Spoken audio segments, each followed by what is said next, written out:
Bonjour Monsieur Flao, Bonjour. je vous remercie d'avoir accepté l'invitation pour se rencontrer encore une fois aujourd'hui. C'est vrai qu'on voit souvent dans le cadre des Crêts d'Assur, les forums que nous organisons. Et là, ma rencontre aujourd'hui spécialement est ciblée sur la collaboration Belgique-Afrique et surtout mettant l'accent aussi sur l'accompagnement de la diaspora africaine en Belgique et le forum que nous organisons en octobre, du 2 au 4 octobre. Vous êtes, moi je vous appelle l'ami de l'Afrique, hein, donc, parce que voilà, vous êtes expert dans vos conseils. Moi personnellement, Crêts d'Assur a bénéficié de beaucoup de conseils par rapport à ce que nous faisons. Votre expertise, voilà, je commence d'abord par vous remercier pour ça. Donc, si on a fait plusieurs choses, c'est qu'on a fait jusqu'à aujourd'hui, je reconnais vos conseils, orientations, donc voilà. Donc, orientation, conseils dans ce que nous faisons. Et aujourd'hui spécialement, c'est pour parler aussi, voir avec vous comment vous voyez donc, la collaboration entre la Belgique et l'Afrique, surtout pour ce qui concerne l'aspect économique. Donc vous pensez que voilà, il y a déjà beaucoup qui est déjà fait, est-ce qu'il y a encore beaucoup à faire pour améliorer cette collaboration entre la Belgique et l'Afrique? Mais d'abord, merci pour l'invitation.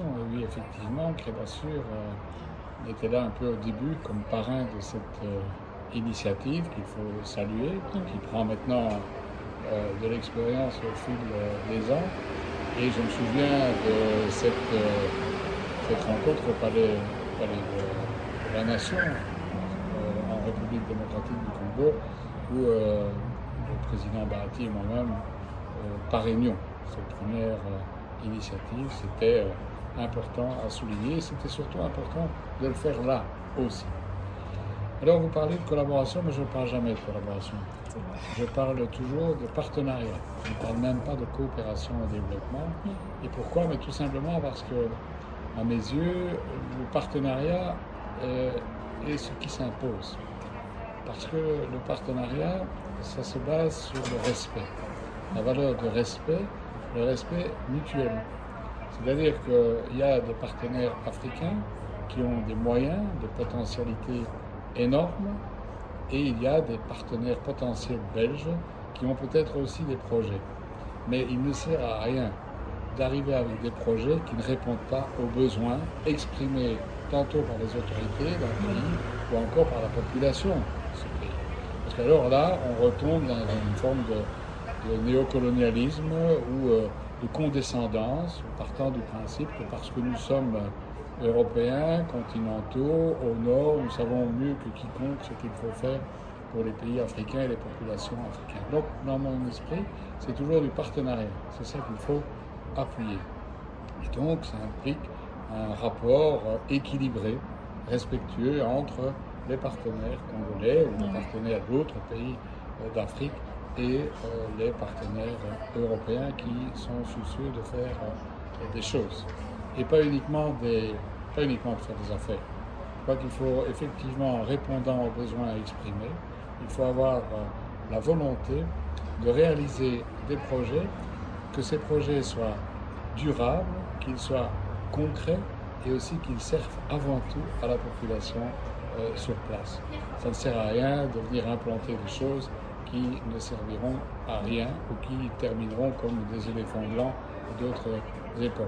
Je crée peut-être une satisfaction dans celui qui a créé quelque chose, et créer quelque chose qui ne sert à rien, ça ne sert à rien de le créer. Je suis tout à fait d'accord avec votre point de vue. C'est vrai que le partenariat, c'est vraiment quelque chose qu'il faut mettre plus en avant. La collaboration, voilà, c'est un peu imposé ou soit voir d'une part une autre, mais les partenariats, c'est ensemble apporter quelque chose pour l'autre partie.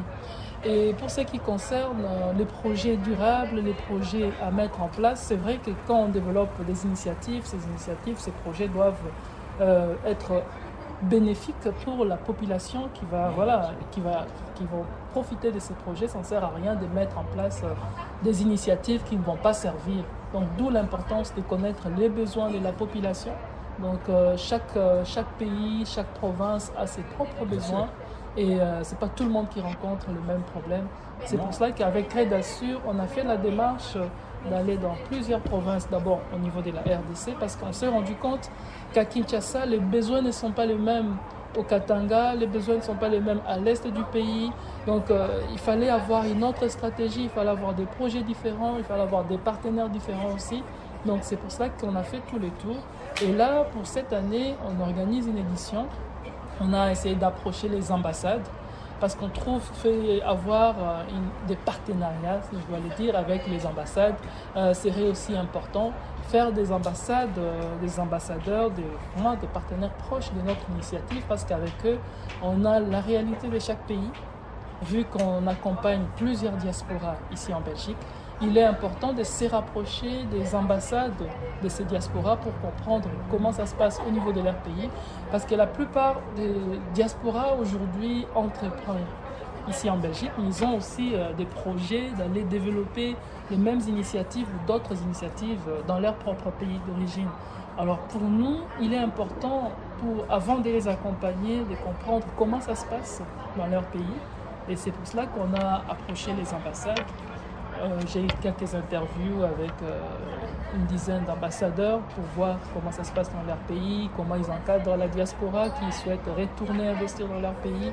Donc ça, ce sont des différentes questions qu'on a eu à traiter avec les ambassadeurs et voir aussi la collaboration de ces ambassades avec les institutions localement dans leur pays, par exemple les agences de promotion des investissements, les agences de promotion de l'exportation dans ces pays, comment faciliter les échanges entre la Belgique et ces pays.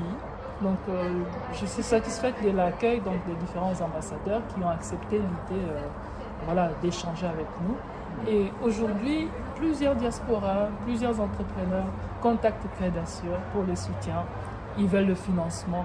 Mais nous, on n'est pas une structure de financement. Nous, on accompagne, on essaye d'orienter vers les structures qui peuvent financer. Mais on pense qu'il est temps de voir comment trouver des moyens pour accompagner valablement cette diaspora. Parce que parfois, ils ont des petits besoins qui ne nécessitent pas vraiment d'aller demander un crédit auprès d'une banque. Donc, Crédassure peut être en mesure de trouver soit des fonds d'amorçage pour dépanner un entrepreneur qui a besoin d'une situation urgente. Donc c'est un peu ça la démarche que nous sommes en train de voir, analyser, voir les différentes pistes, mais aussi avec votre expertise, conseil, je ne sais pas, vous êtes en contact aussi avec la diaspora africaine. Qu'est-ce que vous avez eu à remarquer? Est-ce que vous avez aussi des demandes dans ce sens-là, les mêmes besoins? Moi, j'ai constaté que la diaspora a de plus en plus besoin de financement pour investir dans leurs projets, dans leur pays d'origine et aussi ici en Belgique. Donc, il y a beaucoup de choses dans ce que vous venez de dire. La première chose, c'est effectivement d'éviter de considérer le continent africain comme étant un ensemble homogène. Je dis et je répète que trop souvent, et depuis trop longtemps, la Belgique, mais aussi l'Europe, néglige l'axe de solidarité sud-nord ou nord-sud. Or, l'Europe doit comprendre que le vieillissement de sa population, mais aussi le fait que nous sommes petits, quelque part, nous avons effectivement sans doute des éléments de notre avenir, dans la jeunesse de la population africaine, mais aussi tous les potentiels qui s'offrent dans les pays africains.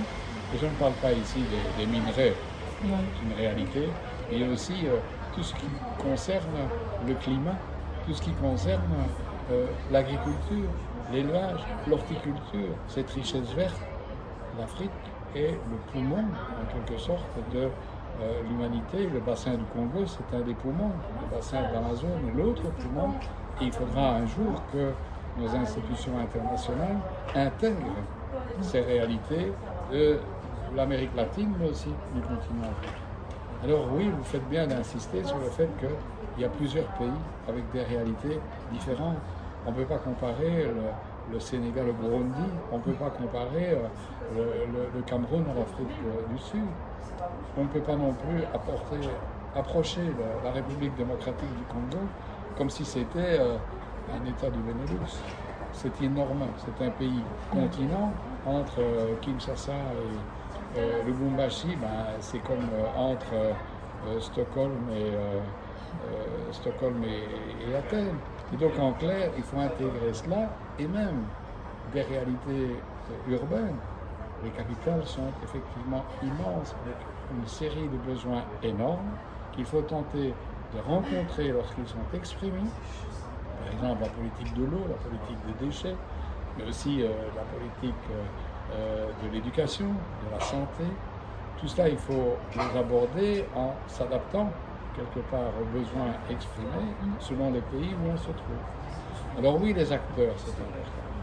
Les ambassadeurs jouent un rôle important et les représentants des entités fédérées, comme ici la Belgique, jouent aussi un rôle important. Il faut que les ambassadeurs deviennent finalement des acteurs pour ne pas faire uniquement de la diplomatie diplomatique, mais aussi pour faire de la diplomatie culturelle, de la diplomatie sportive, de la diplomatie de santé, et faire en sorte qu'ils deviennent un lien ici dans nos pays avec tous les éléments de la diaspora. Pour citer l'exemple de la République démocratique du Congo, l'ambassadeur actuel a eu pour mission très claire de rouvrir les portes de l'ambassade à toute une série d'acteurs, qu'ils soient, vous le savez, en ASBL, qu'ils soient acteurs économiques, pour justement établir ce contact, ces liens, et faire en sorte, parce que la coopération internationale ou le partenariat, c'est avant tout une question de personnes. Et ça marche quand les personnes se rencontrent, se découvrent, s'apprécient et ont la volonté de faire des choses ensemble pour la population. Et là, je crois que c'est en cela un élément où le problème du financement des petits projets est effectivement à rencontrer. Parce qu'il y a plein de champs, des organisations non gouvernementales, des petites localités, des petits acteurs qui hésitent finalement à vouloir faire des choses loin de chez eux. Souvent en Belgique, à l'exception de quelques grands groupes, la grande exportation, elle est assimilée à Luxembourg. Il faut effectivement encourager les startups, on en fait avec certaines startups, mais aussi les jeunes qui sont prêts à s'expatrier pour aller faire du concret sur le terrain et puis de revenir ici pour aller ailleurs. Je crois que c'est vraiment l'avenir. Et cet avenir-là, ça nous intéresse, nous, nos enfants, nos petits-enfants, et ça créera des liens solides de solidarité entre ce continent frère qui est séparé d'une mer Méditerranée, on a ignoré très souvent, ou alors très souvent l'Europe frontière telle qu'elle se construit aujourd'hui referme ses frontières et rejette ces personnes, alors que finalement le mieux ce serait de les accueillir et le mieux ce serait encore de faire la formation sur place, former les formateurs et faire du gagnant. C'est très intéressant. Et vous pensez qu'il y a moyen de trouver, comment je vais dire, un accompagnement ici localement en Belgique pour cette diaspora qui cherche le financement? Parce que moi j'avais eu un entretien avec les services extérieurs d'action, comment je vais dire, les services diplomatiques de l'Union européenne. Donc, j'ai essayé de les présenter parce que je les ai invités aussi au forum du 2 octobre. Donc ils ont trouvé que c'était intéressant ce qu'on faisait, surtout le fait d'associer aussi les politiques dans ce que nous faisons. C'est vrai que nous sommes une structure apolitique, mais c'est important pour nous de travailler avec les politiques parce que sans les politiques, on a besoin d'eux pour avancer, pour faire développer, pour faire débloquer beaucoup d'initiatives. Alors ils nous ont aussi orientés vers d'autres structures de la Commission européenne qui ont des fonds qui financent des projets en Afrique. Et là, nous sommes dans cette démarche pour voir comment introduire une demande d'accompagnement structurel dans ce sens-là pour aider la diaspora. C'est un projet qui est encore en étude, qui n'est pas encore introduit. On est en train de voir la faisabilité, comment pouvoir accompagner cette diaspora. Oui, c'est important, mais il ne faut pas oublier l'humain. Et manifestement, la superposition de couches administratives, de règlements, finissent aussi par décourager une série de gens qui veulent de façon spontanée exprimer leur solidarité et agir concrètement sur le terrain. Mais quand vous voyez, que ce soit au niveau européen ou que ce soit dans certaines administrations belges où qu'elles se trouvent, le nombre de formulaires, le nombre de de réunion, la patience qu'il faut avoir pour obtenir des réponses, malgré la déshumanisation des relations entre l'administration et les acteurs de terrain, finalement, les gens se découragent, ils font autre chose ou ils vont ailleurs. Et donc, je crois que là, la dimension humaine est importante. Alors oui, il y a en certains endroits des moyens importés. Mais quelquefois, pour avoir des moyens, il faut remplir tellement de choses au niveau administratif, d'obligations administratives, il en faut, mais pas trop. Et là, je crois que ça tue la spontanéité, ça décourage la spontanéité, et finalement, ça interroge aussi nos partenaires africains, parce qu'ils se demandent pourquoi ça prend autant de temps pour concrétiser tantôt un hôpital, tantôt un barrage, tantôt une école, tantôt une route, tout simplement parce que un cahier des charges ne correspond pas au modèle, au module que nous, Européens, très souvent, nous imposons à d'autres. On ne peut pas transposer des modèles. Notre modèle n'est pas transposable. Il faut l'adapter à l'endroit où on travaille. J'ai vécu une situation à l'est du Congo. C'était une route entre la ville de Goma et un camp de réfugiés. Eh bien, 3 fois de suite, le représentant européen a dû renvoyer le dossier à Bruxelles parce que le cahier des charges ne comportait pas. Et pendant ce temps-là, les gens dans le centre des réfugiés, ils attendaient que cette route puisse effectivement les aider. Donc c'est ça, l'humain. L'administration, même l'administration informatique telle qu'on l'a construite aujourd'hui, ne peut pas tuer les relations humaines. Et c'est valable aussi pour la diaspora, parce que parfois elle se décourage en disant à quoi bon, parce qu'on va faire quelque chose là-bas, ça ne servira à rien, ça n'aboutira à rien, on va construire et puis on n'aura plus de suite. Et c'est ça qu'il faut éviter à tout prix, c'est se baser sur le respect et la confiance et ne pas imposer notre modèle sous prétexte que nous avons les fonds, nous, les riches, par rapport à d'autres qui sont aussi riches mais autrement, on ne peut pas imposer notre modèle. Un tout grand merci pour votre avis. Je sais que vous n'aimez pas trop qu'on utilise les termes soit d'experts, mais bon, permettez-moi d'utiliser les termes pour votre expertise dans la matière. C'est pour cela qu'à chaque fois, je n'hésite pas à demander conseil aussi pour voir votre avis, comme aujourd'hui, par rapport à la diaspora africaine, donc les partenariats belgiques. Vous savez, moi je pars toujours du principe que je vais sur le continent africain depuis le siècle dernier. J'ai vécu dans beaucoup de pays, j'ai rencontré beaucoup de personnes de responsabilité qui ne sont plus là aujourd'hui, pour certains qui se sont exprimés en regrettant la mainmise des pays du Nord sur leur développement militaire ou autre. Et aujourd'hui, on assiste à une forme d'expression d'une volonté de souveraineté africaine. Et je crois qu'on ne peut pas condamner cela. On doit effectivement soutenir ces démarches qui finalement visent à redonner le pouvoir au peuple africain et non pas obliger ces peuples à subir des influences extérieures. Il y a déjà beaucoup d'influences extérieures.